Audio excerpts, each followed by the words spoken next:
In the studio with me now is Executive Director. I'm talking with Thomas Harder from the Aquatarium at Tall Ships Landing.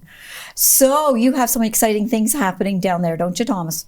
Always. Always. I know. What, the mermaids were a hit, were they not? Well, they have been, yeah. We really have, I guess, been surprised. The second year it was just as good as our first year, but the mermaids have just been overwhelming. People have really enjoyed it. We've seen 10,000 people in the days that we run the mermaids. That's more than we get in August, which is our busy summer month. It's been impressive. Our staff work really hard for this. They go home exhausted those 10 days. It is flat out every day, but we do truly love the mermaids. So when are they coming back? Well, the 8th, they will be back in March 8th. That will be the night of our gala, which we are currently selling tickets to. And then starting that Saturday, the 9th, running from that Saturday till the next Sunday. So, the full 9 days there, they will have the mermaids and we will be open from 10 to 4. Okay, we'll come back to the gala in just a second. Okay. Let's talk mermaids first. Okay. So the cost, is that embedded in the admission fee to go to the aquatarium, or is that extra? So this year we're going to charge $25 to get in for the mermaids. It's a little bit more than our normal entry fee. Just to give some validity to that, we spent almost $100,000 to get this going. So there is an additional cost to it, and things have not gotten cheaper. We've tried to keep our prices reasonable, so it's only $1 or $2 more than normal, and that just helps offset some of those costs. But it's I know there's a lot of buzz and excitement around waiting to see these mermaids. Is there such a thing as a man-made or a merman or whatever? Is there such a thing? It is a merman, yes. Merman, We had merman Andy last year, and we actually had two mermen last year.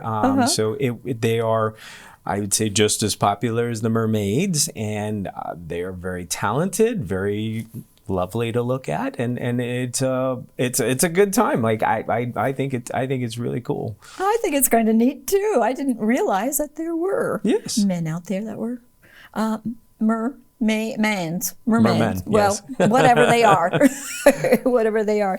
So for the March break that's coming up, that's when the mermaids are there. Are they there during the March break?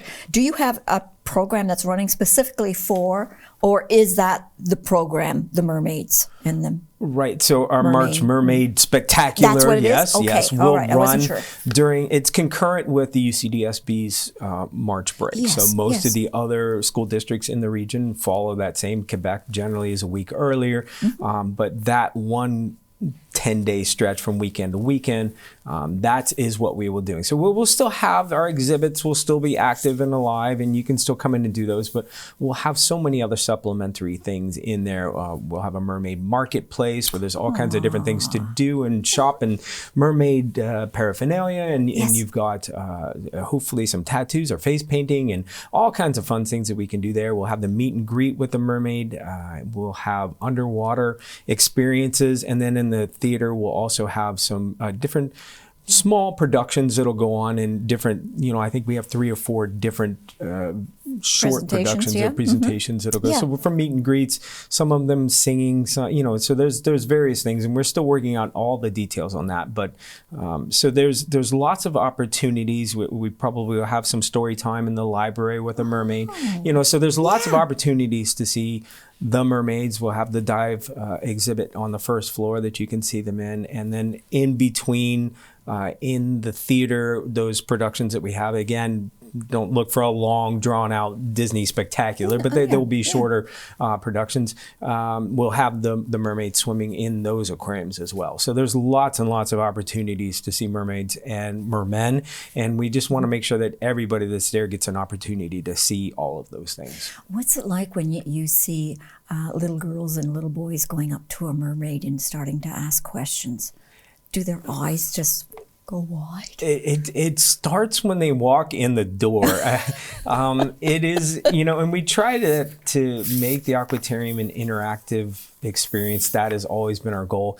And it generally starts when they get there, because the excitement is truly palpable. There's always a line to get in, unless you're one of the first ones there in the morning. Yes. And you can just feel the excitement as they come in. But most of these kiddos are dressed up in something. They've got their mermaid barrettes in their hair. Some of them are wearing their tails or dresses. Some of the boys come with their tridents and want to be Aquaman. And yes.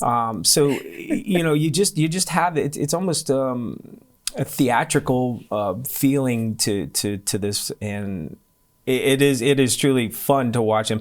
And when they do interact with the merfolk, it's great, because all of these performers have what we call a mersona.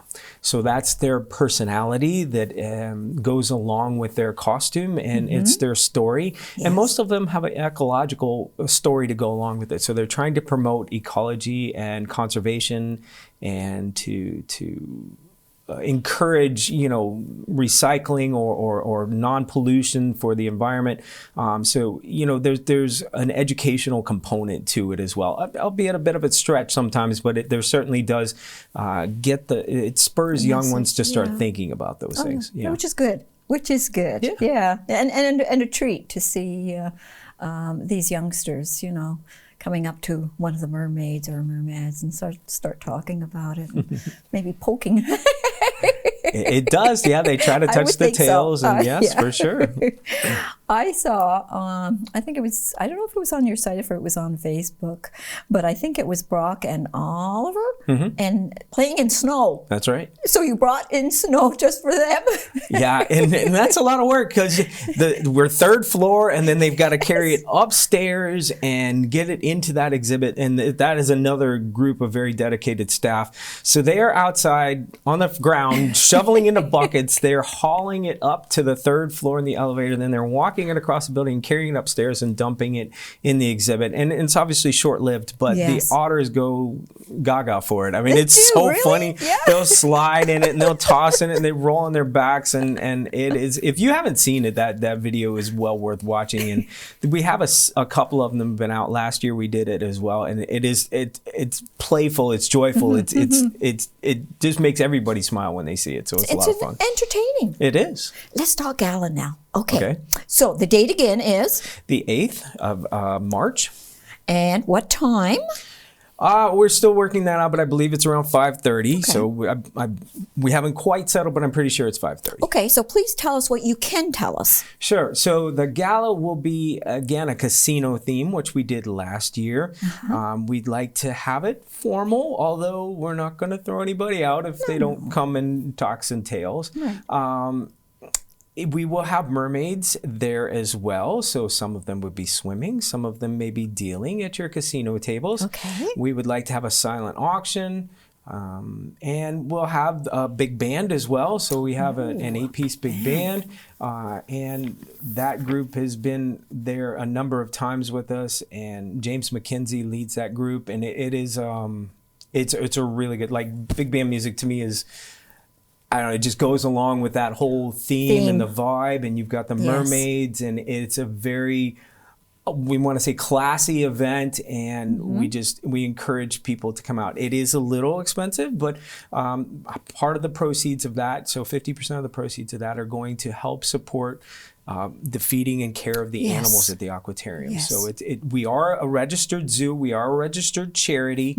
So we are able to give a tax receipt, and again, those monies help to support the animals that we have at the Aquatarium. So the ticket costs are? $150. Where can people obtain them? So the website is supposed to be live today. Okay. You are more than welcome to come to the Aquatarium. You're more than welcome to call the Aquatarium. And hopefully we have the website up and running today. We had a few glitches with it, but I assume it will be all hunky-dory very soon. Good. Anything else you want our viewers to know about the Aquatarium and what is happening? Well, there's always lots going on at the There is. Aquatarium. Yeah, we do have our website up and running, and we do encourage people to come and check that out. Our times during the winter are generally a little bit shorter. We're open Friday, Saturday, Sunday, Monday during the winter season. During the summer, we're 7 days a week, but in those days where we, most of the kiddos are at school, Yes. it's a little more challenging to get folks in during the week.